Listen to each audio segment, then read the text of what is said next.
అసెంబ్లీలోనూ hung. ఒకవేళ ఇప్పుడు గమనించండి, కరీంనగర్ కానీ లేకపోతే ఇటు నిజామాబాద్ కానీ కొన్ని మున్సిపాలిటీలలో హంగ్ ఏర్పడతా ఉంది. ఎందుకు? బీజేపీ బీఆర్ఎస్ కొంత బలంగా పుంజుకున్నాయి. సో ఈ క్రమంలో 100కు 100% హంగు అంటే రేపు భవిష్యత్తులో కూడా తెలంగాణలో హంగ్ ఏర్పడబోతుందా అనేది ఒక కోణం కనబడుతోంది. మున్సిపల్ సీన్ ఫ్యూచర్లో రిపీట్ అయితే ఏంది పరిస్థితి? బీజేపీ పుంజుకుంటే భవిష్యత్తులో ఇదే పరిస్థితి స్పష్టం చేస్తున్నటువంటి పురపాలక ఎన్నికల ఫలితాలు అంటూ చూస్తాం. ఎందుకంటే ఇప్పుడు నార్త్ తెలంగాణ సైడు ఇటు నిజామాబాద్ కానీ కరీంనగర్ కానీ ఆదిలాబాద్ సైడు బీజేపీ ఎక్కువ సీట్లు కనుక పుంజుకుంటే మరి రేపు హంగ్ ఏర్పడే అవకాశాలు కూడా ఉన్నాయనేది చాలా స్పష్టంగా తెలుస్తోంది. ఎందుకంటే ఇప్పటి ఫలితాలే రిపీట్ అయితే కనుక 100కు 100% హంగ్ ఏర్పడుతుంది. కాంగ్రెస్కు మెజార్టీ రాదు, బీజేపీకి మెజార్టీ రాదు, బీఆర్ఎస్కు మెజార్టీ రాదు. రాష్ట్రంలో ఇటీవల వెలువడినటువంటి మున్సిపల్ ఎన్నికల ఫలితాలు భవిష్యత్ అసెంబ్లీ ఎన్నికల చిత్రాన్ని కళ్ళ కడుతున్నాయని రాజకీయ విశ్లేషకులు భావిస్తున్నారు.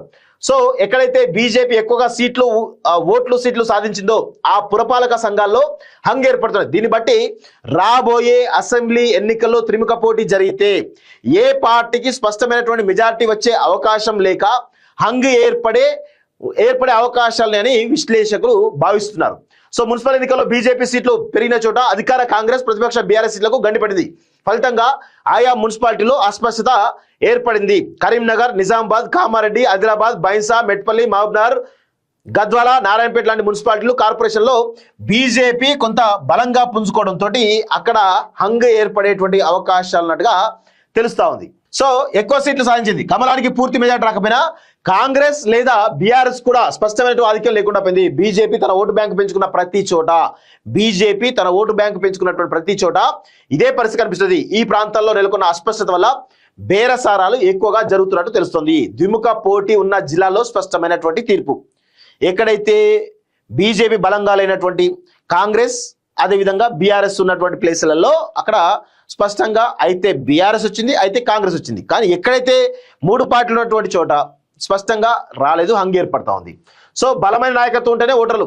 సో అధికార పార్టీ బలంగా ఉండి బీజేపీ నామమాత్రంగా ఉన్నటువంటి ఖమ్మం, నల్గొండ జిల్లాల్లో కాంగ్రెస్ బీఆర్ఎస్ మధ్య ద్విముఖ పోటీ కనిపించింది. ఆయా జిల్లాలో కాంగ్రెస్ స్పష్టమైన మెజార్టీ సాధించింది. అలాగే ఉమ్మడి మెదక్లో బీఆర్ఎస్ స్పష్టమైన అధికారాన్ని కనబరిచింది. ద్విముఖ పోటీ ఉన్న చోట ఓటర్లు స్పష్టమైనటువంటి తీర్పిచ్చినట్టు కనిపించింది అంటూ చూస్తున్నాం. కాంగ్రెస్ బీఆర్ఎస్ 2 పార్టీల మధ్య పోటీ ఉన్నప్పుడు ఓటర్లు ఏదో ఒక వైపు మొగ్గు చూపేటువంటి అవకాశాలున్నాయి. కానీ 3వ పార్టీగా బీజేపీ ఉండి స్థానికంగా బలమైన నాయకత్వం ఉంటే ప్రజలు ఆ పార్టీని ఆదర్శంలో కనిపిస్తున్నది. అంటే పార్టీనే కాకుండా బలమైన నాయకత్వాన్ని కూడా ఓటర్లు చూస్తున్నారని మున్సిపల్ ఎన్నికల ఫలితాల ద్వారా స్పష్టమవుతుంది. పార్టీని మాత్రమే చూసి ప్రజలు ఓటు వేస్తే రాష్ట్రమంతా బీజేపీనే గెలవాలని, కానీ అలా జరగలేదని స్థానికంగా బలమైన నాయకత్వం ఉన్న చోటనే ప్రజలు ఆ పార్టీని ఆదరించారని రాజకీయ విశ్లేషకులు పేర్కొంటున్నారంటూ చూస్తున్నాం. 100కు 100% రాబోయే రోజుల్లో బీజేపీ కొంత తెలంగాణలో ఇంకొంత బలపడేటువంటి అవకాశం అయితే కనబడతా ఉంది. అది బలపడితే 100కు 100% వచ్చే అసెంబ్లీ ఎన్నికల్లో హంగు ఏర్పడే దిశగా ప్రయత్నాలు జరిగేటువంటి అవకాశాలు అయితే కనబడతా ఉన్నాయి. చూద్దాం, మరి కొన్ని రోజులు అయితే మనకు తెలిసే అవకాశం అయితే కనబడతా ఉంది.